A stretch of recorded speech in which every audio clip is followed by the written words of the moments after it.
स्वागत है आप सभी का। आप देख रहे हैं प्राइम टाइम शो अपना बिहार। मैं हूं आपके साथ जया मिश्रा। क्या आरजेडी बिहार में नशाबंदी के खिलाफ है? यदि नहीं तो जिस तरीके से रविवार को पासी समाज के महाजुटान में तेजस्वी यादव ने कांधे पर ताड़ी की लवनी उठाए पासी समाज के समर्थन की बात कही, उसने बिहार का सियासी तापमान बढ़ा दिया है। आखिर क्या कहा तेजस्वी यादव ने जिस पर सियासत गर्मा गई है, समझिए इस रिपोर्ट में। आप लोगों का आशीर्वाद मिलेगा तो इस चिंता को हम लोग दूर करने का काम करेंगे। पटना के श्री कृष्ण हॉल में ताड़ी व्यवसायी महाजुटान कार्यक्रम में तेजस्वी यादव ने जो कहा, उस पर बिहार की सियासत गर्म हो गई है। नेता प्रतिपक्ष ने कहा कि महागठबंधन सरकार बनी तो ताड़ी को शराबबंदी कानून से बाहर किया जाएगा, ताड़ी व्यवसाय से जुड़े मुकदमे भी वापस लिए जाएंगे और ताड़ी व्यवसाय को उद्योग का दर्जा दिया जाएगा। कंधे पर ताड़ी की लबनी उठाए तेजस्वी ने क्या कुछ कहा, जरा फिर से सुनिएगा। कई लोगों पे मुकदमा है तो सरकार बनेगी तो उन पर जितने लगे मुकदमे हैं वो लोग हम लोग वापस लेने का काम करेंगे ताकि लोगों को न्याय मिले। तेजस्वी ने सीधे बीजेपी पर निशाना साधा, कहा ताड़ी प्राकृतिक है और इस पर प्रतिबंध सही नहीं है।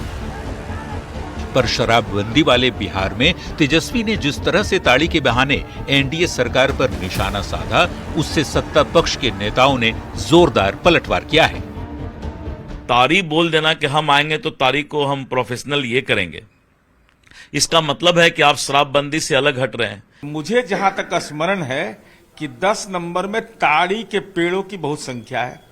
मीडिया को समय निश्चित करके बुला लीजिए और ताड़ी पी लीजिए, उसके बाद मेडिकल रिपोर्ट जारी करिए कि आपके शरीर में क्या क्या बदलाव हुआ उससे। सत्ता पक्ष गर्म है तो विपक्षी दल शराबबंदी के दौरान घोटाले तक का आरोप लगा रहे हैं। इस पर एनडीए की सहयोगी एलजेपी-आरबी के नेता तेजस्वी पर नशे से लगाव की बात कहकर पलटवार कर रहे हैं। हमारी सरकार आएगी, इस शराबबंदी पे जांच भी करेगी और समीक्षा भी करेगी और ये 40,000 50,000 करोड़ रुपए का जो घोटाला है, जिस शराबबंदी के नाम से जो है सरकारी पैसा का जो लूट हो रहा है, जो राजस्व सरकार को आना चाहिए, वो जो है पॉलिटिकल पार्टी और सत्ता दल के लोगों को पैसा जा रहा है, उस पे हमारी सरकार आएगी, जांच करेगी। राजद के युवराज को नशा से न जाने कैसा लगाव है। चुनाव के दौरान शराब कंपनियों से चंदा भी लेते हैं, शराब बंद करने का नाटक भी करते हैं और दूसरे नशा पेय पदार्थ को चालू करने का आश्वासन भी देते हैं। अब राजद के युवराज ही साफ करेंगे कि वो नशा पे उनका क्या मंतव्य है। बिहार में शराबबंदी है, नशे के खिलाफ कड़े कानून बने हैं। ऐसे में नेता प्रतिपक्ष तेजस्वी यादव के बयान ने सियासी गलियारे में सवालों के कई तीर छोड़ दिए हैं। अहम सवाल ये कि क्या आरजेडी नशाबंदी खत्म करना चाहता है? न्यूज़ 18 के लिए पटना से अमित कुमार, विनीता मिश्रा और संजय कुमार की रिपोर्ट। तो तेजस्वी यादव ने एक बार फिर से शराबबंदी कानून से ताड़ी को हटाने की मांग की है। तेजस्वी यादव ने कहा कि ये पासी समाज के हित में है। ताड़ी से पासी समाज की रोजी रोटी चलती है और पासी समाज के पेट पर लात नहीं मारनी चाहिए। शराबबंदी कानून में सबसे ज्यादा पिछड़ों और अति पिछड़ों को जेल में बंद किया गया। ताड़ी को शराबबंदी कानून से बाहर कर देना चाहिए। ये कानून जो है शराबबंदी की बनी है और इसको सर्वसहमति से हर एक दल ने, चाहे भाजपा भी हो, उसने भी जो है समर्थन किया। लेकिन शुरू दौर से ही हम लोग चाहते थे और नीतीश जी को भी हम लोगों ने कई बार बोला कि ताड़ी को इसमें मत जोड़िए। माननीय मुख्यमंत्री जी ने कहा कि नहीं, हम लोग नीरा जो है वो पिलाएंगे। तब तक हमारी सरकार चली गई। नीरा की क्या स्थिति है आज बता दो। तो हम लोग तो दोबारा भी आए तो भी हम लोग कहते रहे कि पासी समाज का रोजी रोटी है, पेट पे लात लोगों को नहीं मारना चाहिए। और ताड़ी में जितना दलितों और पिछड़ों को जेल में बंद किया जा रहा है, जितना पटाना शराबबंदी कानून में सबसे ज्यादा भोगने वाले 14 लाख से भी ज्यादा लोग हैं। जेल में रहने का जगह नहीं है, कोर्ट फ्लडेड है। तो हम लोग यही चाहते हैं कि ताड़ी जो है इसको शराब अधिनियम कानून से जो है शराबबंदी से इसको अलग करना चाहिए। देखिए, रविवार को पटना में पासी समाज के सम्मेलन में ताड़ी के बहाने जिस तरीके से तेजस्वी यादव ने बिहार सरकार पर हमला बोला, उससे एक कदम आगे बढ़ते हुए बिहार के डिप्टी सीएम सम्राट चौधरी ने लालू प्रसाद पर जोरदार हमला कर दिया और कहा कि लालू प्रसाद का मतलब ही अपराधी होता है। अब सम्राट चौधरी के बयान पर विपक्ष ने जमकर भड़ास निकाली। पासी समाज को लोगों को जेल भिजवाने का काम कर रहा है। रविवार को तेजस्वी यादव ने ताड़ी के बहाने एनडीए सरकार पर हमला बोला तो अगले ही दिन बारी डिप्टी सीएम सम्राट चौधरी की आई। बिहार के डिप्टी सीएम ने आरजेडी अध्यक्ष लालू प्रसाद पर बड़ा हमला बोलते हुए कहा कि लालू प्रसाद का मतलब ही अपराधी होता है। लालू परिवार पहले कानून बनाकर जेल भेजता है, बाद में कहता है छुड़ा रहे हैं। उन्होंने आरोप लगाया कि लालू प्रसाद की सरकार के समय ही पासी समाज के लोगों को जेल भेजा जाता था। लालू जी का मतलब ही है अपराधी, और लालू जी का परिवार पहले कानून बनाकर जेल में भेज देता है और तब कहता है कि हम छुड़ा देंगे। अरे तो जब कानून बन रहा था तो उस दिन विरोध क्यों नहीं किया? उप मुख्यमंत्री सम्राट चौधरी ने लालू प्रसाद को लपेटे में लिया तो सियासत गरमानी तय थी। महागठबंधन के प्रमुख घटक दल आरजेडी और कांग्रेस ने सम्राट के साथ ही बिहार सरकार पर जमकर भड़ास निकाली। सुनिए आरजेडी और कांग्रेस के नेता क्या कह रहे हैं। सम्राट चौधरी जी का अपराध और अपराधी दोनों का संरक्षण का वंशानुगत लक्षण है और इसलिए शुरू से ये काम करते रहे हैं। इनको यह भी जानकारी नहीं है कि शराबबंदी कानून में ताड़ी पर इसलिए प्रतिबंध लगाया गया कि कमिटमेंट था कि पेड़ा और नीरा बनाएंगे। पंचायत से लेकर प्रखंड स्तर पर 10 साल हो गए, वो तो परेशान हो रहे हैं पासी समाज के लोग। भारतीय जनता पार्टी के बड़े बड़े नेता या एनडीए घटक दल के जितने भी लीडर्स हैं, लालू फोबिया नाम से ग्रसित हैं। वो जानते हैं कि लालू प्रसाद यादव जी ने अति पिछड़े वंचितों समाज को एक समाज में एक जगह दिया है, उनको मुखर होकर बोलना सिखाया। वो जानते हैं कि अगर ये एकजुट हो जाएंगे तो फिर उनको सत्ता में आना मुश्किल होगा। चुनाव वाले बिहार में जिस तरह से बयानों के तीर छोड़े जा रहे हैं, जिस तरह से नेता एक दूसरे को नीचा दिखाने में जुटे हैं, उससे आने वाले दिनों में ये सियासी तल्खी और भी बढ़ने वाली है, इसमें कोई संदेह नहीं। न्यूज 18 के लिए पटना से शैलेंद्र कुमार की रिपोर्ट। और अब बात पीएम के बिहार दौरे की होगी। प्रधानमंत्री नरेंद्र मोदी मई के आखिरी हफ्ते में एक बार फिर से बिहार आने वाले हैं और इस बार प्रधानमंत्री शाहाबाद आएंगे और बिहार को कई तोहफे भी देंगे। इसके पहले 4 मई को प्रधानमंत्री वर्चुअली बिहार को कई सौगातें देने जा रहे हैं, यानी बिहार में 1 महीने में पीएम के 2 कार्यक्रम होने वाले हैं।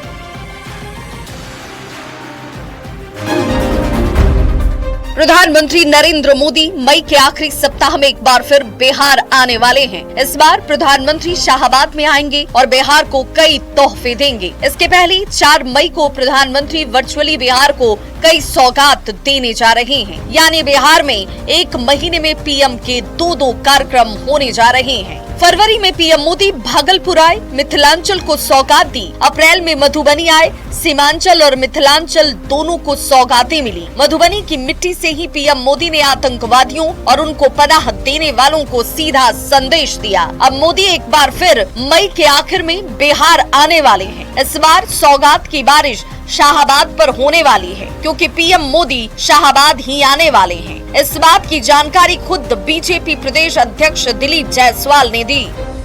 प्रधानमंत्री जी मई के अंतिम सप्ताह में शाहाबाद में उनका कार्यक्रम प्रस्तावित है और शाहाबाद में प्रधानमंत्री जी वहां के शाहाबाद के लोगों को संबोधित भी करेंगे और उनका जो है जब भी आते हैं बिहार तो बिहार के लिए कुछ सौगात भी लेकर आते हैं। तो शाहाबाद के जनता के बीच प्रधानमंत्री जी मई के महीने में रहेंगे।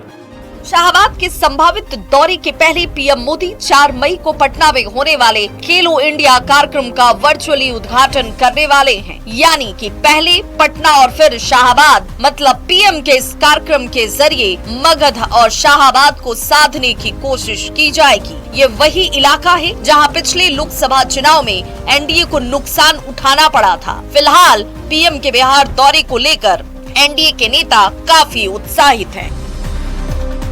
न्यूज 18 के लिए पटना से शैलेंद्र कुमार के साथ ब्यूरो रिपोर्ट।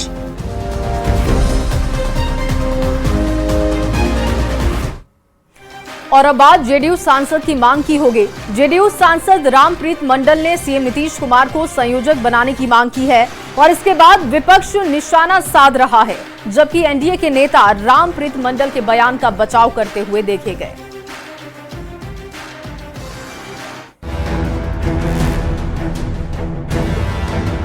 सब मिल बैठ करके अगर नीतीश कुमार जी का नाम दे देंगे तो अच्छा मैसेज जाएगा देश। तो बिहार की सियासी लड़ाई फिर से संयोजक पर आ गई है। इसकी शुरुआत तब हुई जब जेडीयू सांसद रामप्रीत मंडल ने सीएम नीतीश कुमार को एनडीए का संयोजक बनाने की मांग कर डाली। मेरा अनुरोध होगा कि कम से कम सब मिल बैठ करके कि एनडीए संयोजक होना बहुत जरूरी है, चाहे बिहार में बनावे चाहे आप दिल्ली में बनावे। माननीय विकास पुरुष नीतीश कुमार जी अभी हैं, अगर उनका नाम दे दिया जाए तो बहुत अच्छा रहेगा। जेडीयू सांसद रामप्रीत मंडल की मांग पर सियासत तेज हो गई है। रामप्रीत मंडल ने नीतीश कुमार को एनडीए का संयोजक बनाने की मांग क्या की?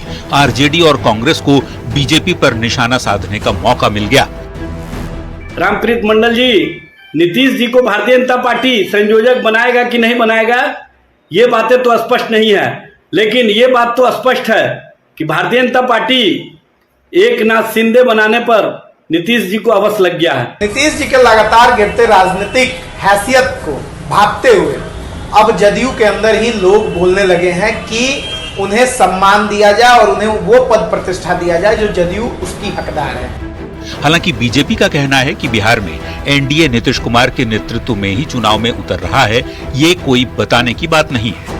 मुख्यमंत्री नीतीश कुमार जी के नेतृत्व में ही हम चुनाव लड़ने जा रहे हैं और निश्चित रूप से उनके नेतृत्व में हम आगे सरकार भी बनाने जा रहे हैं। तो जेडीयू के प्रवक्ता मनीष यादव कहते हैं कि नीतीश के नेतृत्व में ही एनडीए चुनाव लड़ने की बात फाइनल हो चुकी है। रामप्रीत मंडल ने किस संदर्भ में ये बातें कही, वे ही जानते होंगे। 2025 से 30 फिर से नीतीश। अब माननीय रामप्रीत मंडल जी ने किस संदर्भ में बयान दिया है, अब तो वही बता सकते हैं। प्रधानमंत्री से लेकर केंद्रीय गृह मंत्री अमित शाह तक ने साफ कर दिया है कि एनडीए बिहार में सीएम नीतीश कुमार की अगुवाई में ही विधानसभा का चुनाव लड़ेगा। जब नीतीश कुमार सीएम फेस घोषित हो चुके हैं, ऐसे में रामप्रीत मंडल ने संयोजक बनाने की मांग क्यों की, ये तो वही बता सकते हैं। फिलहाल उनकी मांग पर सियासी बयानबाजी जमकर हो रही है। न्यूज 18 के लिए दिल्ली से अमितेश सिंह और पटना से संजय कुमार के साथ ब्यूरो रिपोर्ट। और वहीं अपराध को लेकर तेजस्वी यादव ने बीजेपी पर बयान दिया। तेजस्वी यादव ने आरोप लगाया है और अपराधियों की सरकार रहती है, अपराधियों को बना देते हैं और गोली मारने वाला भाजपा का नेता आड़ा गए तो बलात्कार करने वाला भाजपा का नेता, बिना लाइसेंस के बंदूक रखने वाला भाजपा का नेता, शराब तस्करी भाजपा का नेता, शराब तस्करी छोड़िए, आपका जितना आपका अवैध धंधा करने वाला भाजपा का नेता, कटिहार पे पुलिस पे हमला करने वाला भाजपा का नेता। और क्या बात कर रहे हो यार, गुंडा का पार्टी। लेकिन कहा जा रहा है कि अपराधियों की सरकार रहती है, अपराधियों को बना देते हैं और गोली मारने वाला भाजपा का नेता आड़ा गए तो बलात्कार करने वाला भाजपा का नेता, बिना लाइसेंस के बंदूक रखने वाला भाजपा का नेता, शराब तस्करी भाजपा का नेता, शराब तस्करी छोड़िए, आपका जितना आपका अवैध धंधा करने वाला भाजपा का नेता, कटिहार पे पुलिस पे हमला करने वाला भाजपा का नेता। और क्या बात कर रहे हो यार, गुंडा का पार्टी। तो तेजस्वी यादव को आप सुन रहे थे। उन्होंने आरोप लगाया कि आरा में गोली मारने वाला बीजेपी का नेता, रेप करने वाला बीजेपी का नेता, बिना लाइसेंस के बंदूक जो रखे वो भी बीजेपी का नेता, और कटिहार में पुलिस पर हमला करे वो भी बीजेपी का नेता। आगे बढ़ते हैं। बीजेपी नेताओं पर तेजस्वी के हमले के बाद सियासत गर्मा गई है। बीजेपी और जेडीयू के नेताओं ने तेजस्वी पर जोरदार पलटवार किया है। आपको सुनवाते हैं। जमीन छीनने वाला आरजेडी का नेता, सरकारी बंगले से टोटी उखाड़ने वाला राजद का नेता, बिहार को जंगल राज में धकेलने वाला कौन, राजद का नेता।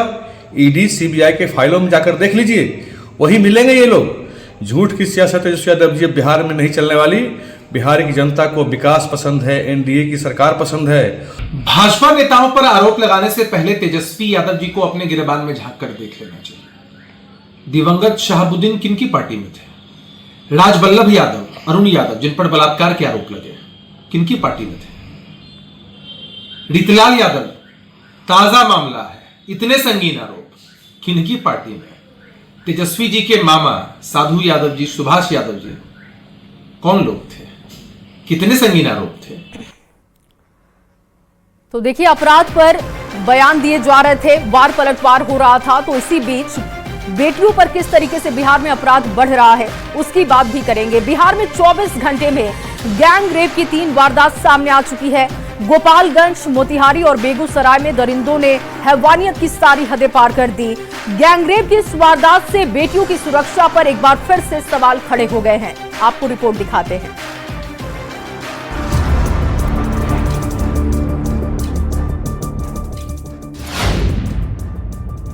बेटियों की अस्मत पर कब तक प्रहार? शहर शहर गैंग रेप की वारदात।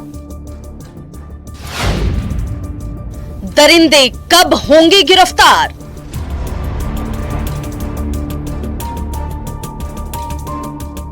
बिहार में गैंग रेप की 3 वारदातों ने सनसनी मचा दी है। बेटियों की सुरक्षा पर एक बार फिर सवाल खड़े हो रहे हैं। गोपालगंज, मोतिहारी और बेगूसराय में दरिंदों ने हैवानियत की सारी हदें ही पार कर दी।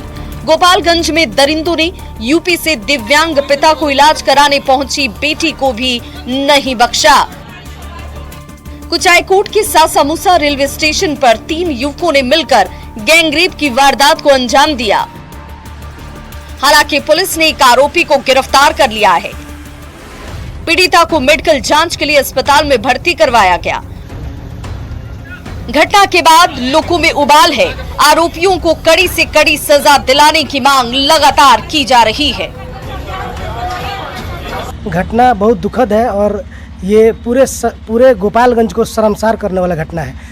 उत्तर प्रदेश से एक महिला आती है अपने विकलांग पिता का इलाज कराने के लिए और सासामुसा रेलवे स्टेशन पर उसके साथ 4 लोग मिलकर बलात्कार करते हैं। क्या बताइए, कोई भी रेलवे स्टेशन पर जब कोई महिला सुरक्षित नहीं है तो ये जिला प्रशासन का फेलियर है, प्रशासन का फेलियर है। ये रेलवे के कंपाउंड में एक जो खंडर वाला वेयर हाउस है, इधर एक घटना हुई है जिसमें एक बच्ची है जो कुशीनगर के रहने वाली है। यहाँ से वो आ रही थी तो 3 लोगों के द्वारा उनके उससे शारीरिक संबंध बनाया और गैंगरेप का घटना किया है। इसमें हम लोग बच्ची का भी पूरा स्टेटमेंट वगैरह सब कुछ करा रहे हैं और एक व्यक्ति अभिषेक बिंद जो यहीं का रहने वाला है, इसके हम लोगों ने गिरफ्तारी की। मोतिहारी में भी वहशी दरिंदों ने महिला के साथ हैवानियत की घटना को अंजाम दिया। बजरंगिया थाना इलाके में महिला से 4 युवकों ने गैंगरेप किया। चाकू की नोक पर महिला की अस्मत लूटी गई। आरोपियों ने गैंगरेप का वीडियो भी सोशल मीडिया पर वायरल कर दिया। गांव के ही लोगों पर हैवानियत का आरोप है। एफआईआर के बाद पुलिस इस मामले की जांच में जुटी हुई है।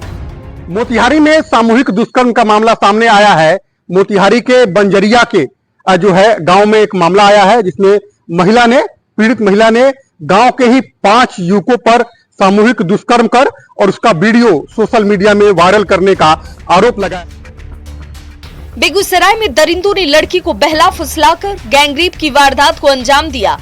पीड़ित लड़की की मानसिक स्थिति ठीक नहीं। स्थानीय लोगों ने गैंगरेप के 2 आरोपियों को धर दबोचा और जमकर पिटाई की। पिटाई के बाद उसे पुलिस के हवाले किया गया। लड़की के परिवार वाले आरोपियों को कड़ी से कड़ी सजा देने की मांग कर रहे हैं। गोपालगंज, मोतिहारी और बेगूसराय में गैंगरेप की वारदात से कई सवाल खड़े हो रहे हैं। बड़ा सवाल ये कि दरिंदों को कब कड़ी सजा मिलेगी? क्या बिहार में बेटियां सुरक्षित नहीं हैं? हैवानों के हौसले इतने बुलंद क्यों हैं?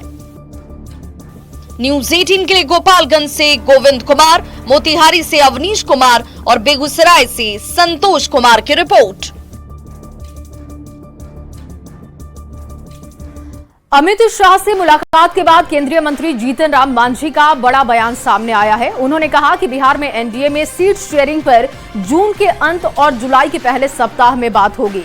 उन्होंने साथ ही दावा करते हुए कहा कि बिहार में जो भी हो एनडीए की सरकार बनेगी। उन्होंने साथ ही कहा कि नीतीश के नेतृत्व को लेकर कोई कंफ्यूजन नहीं है।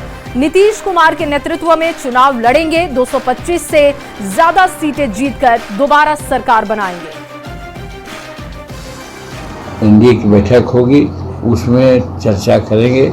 जाहिर सी बात है कि जहां वो अनकंफर्टेबल समझेंगे तो वहाँ हमको देंगे, हम जहां कंफर्टेबल समझेंगे वहाँ सीट मांगेंगे। लेकिन ये सब बातें एनडीए की बैठक में तय। हम लोग मान चुके हैं कि वहाँ नीतीश कुमार के नेतृत्व में चुनाव लड़ेंगे और अगला चुनाव 225 सीट जीत के आवेंगे और नीतीश कुमार को ही वहाँ का मुख्यमंत्री हम लोग नामित करेंगे, बनाएंगे। और आपको एक बड़ी खबर दे दे, सुशील मोदी को मरणोपरांत सम्मान दिया गया, पद्म भूषण से सम्मानित किया गया है। राष्ट्रपति द्रौपदी मुर्मू ने दिवंगत नेता सुशील मोदी की पत्नी जेसी सुशील मोदी को ये सम्मान दिया। आपको बता दें कि सुशील मोदी बिहार के डिप्टी सीएम थे और कैंसर की वजह से उनका निधन हुआ था और अब मरणोपरांत उनको ये सम्मान दिया जा रहा है। उनकी पत्नी ने जब सम्मान रिसीव किया उस वक्त की तस्वीर आप देख रहे हैं। श्री सुशील कुमार मोदी मरणोपरांत लोक कार्य, उनकी पत्नी श्रीमती जेसी सुशील मोदी।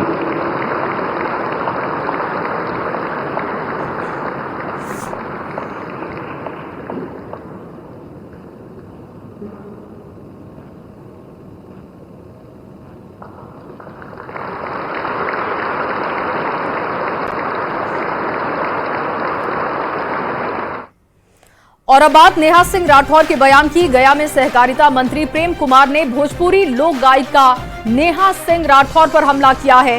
प्रेम कुमार ने कहा कि ऐसे लोगों को पाकिस्तान चले जाना चाहिए। उन्होंने नेहा सिंह राठौर पर सख्त कार्रवाई की मांग की है। प्रेम कुमार ने कहा कि नेहा हमेशा भारत विरोधी बयान देती रहती हैं। आपको बता दें कि नेहा सिंह राठौर एक बार फिर से विवादों में है। लखनऊ के हजरतगंज थाने में उनके खिलाफ मुकदमा दर्ज किया गया है।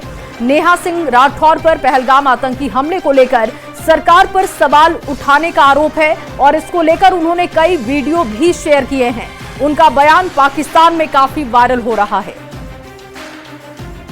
को भारत में रहने का अधिकार नहीं है, ऐसे लोगों को पाकिस्तान चले जाना चाहिए, वहां की नागरिकता प्राप्त कर लेनी चाहिए। उनका बयान लगातार मैं देखता हूं, जो माने भारत विरोधी बयान आता है जाकर के और सरकार के विरुद्ध में जाकर के जिस तरह की भाषाओं का इस्तेमाल करती है जाकर हाल में बयान जो आया है तो हम लोगों ने देखा है जाकर काफ़ी निंदनीय जाकर के है। उनके खिलाफ भी राजद्रोह का मुकदमा चलाने का कार्रवाई हो रही है जाकर। निश्चित तौर पर ऐसे लोगों को भारत में रहने का अधिकार नहीं है। और वहीं भोजपुरी लोक गायिका नेहा सिंह राठौर पर बिहार बीजेपी के प्रदेश उपाध्यक्ष राजेंद्र सिंह जमकर बरसे। राजेंद्र सिंह ने कहा कि वो कैमूर की बच्ची जरूर है लेकिन देश विरोधी संगठनों के हाथ से खेल रही है। राजेंद्र सिंह ने कोरोना काल की घटना भी याद दिलाई जब उनकी मां बीमार थी। उन्होंने मदद किया लेकिन उन्होंने तेजस्वी यादव का नाम ले लिया, ये बात कही। बीजेपी उपाध्यक्ष ने कहा कि नेहा सिंह राठौर को जेल भेज देना चाहिए। बच्ची जरूर है लेकिन वो माले वालों के हाथों से खेल रही है। वो एक कहा जाए तो जितने हमारे देश के जो संगठन है, जो देश विरोधी संगठन है, उसके हाथों में खेलती है, उनके हाथों के से वो बयान देती है। मैंने भी उसको बात किया, मैंने उसके पिता की, उसकी माँ बीमार थी तो मैंने मदद किया, लेकिन उसने ट्वीट किया तो कहा कि तेजस्वी यादव ने मदद किया। तो उसकी मंशा क्या है, उसकी इच्छा क्या है, उसे मैं जब जहाँ शादी हुई है, जहाँ के रहने वाले, मैं भी उसके बारे में जानता हूँ। तो क्या मानते हैं? FIR तो क्या, उसको जेल भेजना चाहिए। और चलिए आपको एक बड़ी खबर दे दे, बड़ा अपडेट। केंद्रीय मंत्री चिराग पासवान ने एक बार फिर से केंद्र को छोड़कर बिहार की राजनीति करने की बात कही। लंबे समय तक केंद्र की राजनीति नहीं करनी है, चिराग पासवान का ये बयान आपको बता रहे हैं और ये पहली मर्तबा नहीं है जब ये बयान दे रहे हैं, इच्छा जाहिर कर रहे हैं बिहार को लेकर चलना है। चिराग पासवान का बयान आपके सामने रख रहे हैं, अपने विजन को लेकर चलना है, अपने विजन को लेकर चलना है, बिहार को प्राथमिकता पर रखना है, बिहार को लेकर चलना है। चिराग पासवान ने कहा लंबे समय तक केंद्र की राजनीति नहीं करनी है। एक बार फिर से उन्होंने अपनी बात दोहराई है, केंद्र को छोड़कर बिहार की राजनीति करने की बात दोहराई।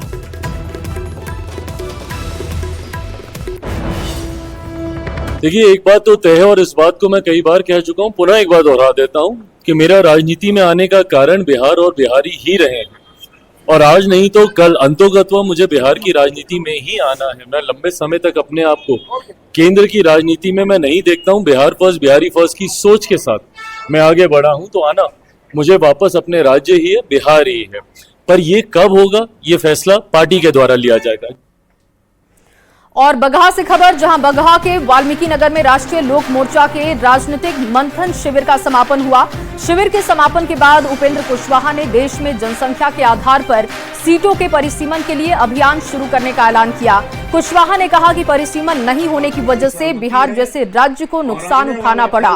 वहीं उपेंद्र कुशवाहा ने फिर दोहराया कि बिहार में नीतीश कुमार के नेतृत्व में एनडीए की सरकार बननी तय है। ने ही मन बना लिया है एनडीए के पक्ष में मतदान करने का, तो कहीं से कोई कठिनाई नहीं है। एनडीए निश्चित रूप से फिर जीतेगा, सरकार बनाएगा। बिहार के साथ पिछले 50 वर्षों से अन्याय हो रहा है। विधानसभा और लोकसभा क्षेत्रों की संख्या प्रत्येक 10 साल के बाद जो जनगणना होती है उसमें बढ़ी हुई संख्या के आधार पर सीटों का निर्धारण करने का प्रोविजन हमारे संविधान में है। आज भी हमारी संख्या बढ़ी है, उसके अनुसार हमारे यहाँ सीटों की संख्या ज्यादा होनी चाहिए। और चलिए अब आपको भागलपुर से एक बड़ी खबर दे दे। वंदे भारत ट्रेन पर एक बार फिर से पथराव की खबर। लगातार दूसरी बार ट्रेन पर पथराव किया गया। बेहपुर स्टेशन पर वंदे भारत पर पथराव की खबर है। वंदे भारत ट्रेन के कोच का शीशा भी टूटा। कई बार ट्रेन पर पथराव हुआ है और देखिए एक बार फिर से बेहपुर स्टेशन पर वंदे भारत पर पथराव किया गया है। इस वक्त की बड़ी खबर आपको दे रहे हैं। भागलपुर से ये बड़ी जानकारी आ रही है। वंदे भारत ट्रेन पर पथराव, लगातार दूसरी बार ट्रेन पर पथराव की खबर।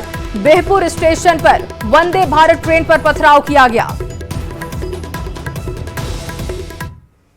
और अब आपको पटना से बड़ी खबर दे। जीविका दीदी के लिए सरकार की बड़ी घोषणा हुई है। आंगनबाड़ी में जीविका दीदी बच्चों को पोशाक देंगी। बिहार में जीविका दीदी और सशक्त होंगी। समाज कल्याण मंत्री मदन सहनी ने इस बात की जानकारी दी। जीविका दीदियों के लिए अच्छी खबर। जीविका दीदियों के लिए ये बड़ी घोषणा की गई है। समाज कल्याण मंत्री मदन सहनी ने जानकारी इस बात की दी। बिहार में जीविका दीदी और सशक्त होंगे और इसके लिए सरकार काम भी कर रही है।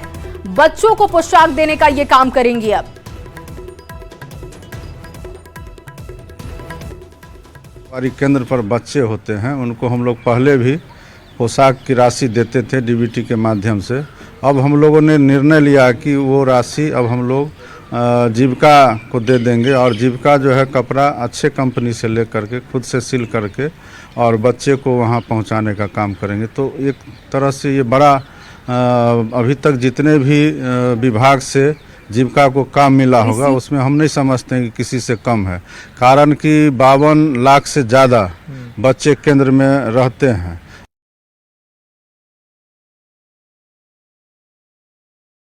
मदन सहनी से बातचीत के दौरान उन्होंने ये जानकारी दी कि बिहार में जीविका दीदियों के लिए सरकार काम कर रही है। सरकार ने बड़ी सौगात दी है। अब जीविका दीदियां न केवल बाकी काम करेंगी बल्कि बताया जा रहा है कि आंगनबाड़ी केंद्रों पर भी उनकी भूमिका तय होगी। बच्चों को पोशाक देने का वो काम करेंगे और इसके साथ ही उनकी भूमिका चाय की खेती करने में भी तय की जाएगी। फैक्ट्री में भी काम वो कर सकती हैं।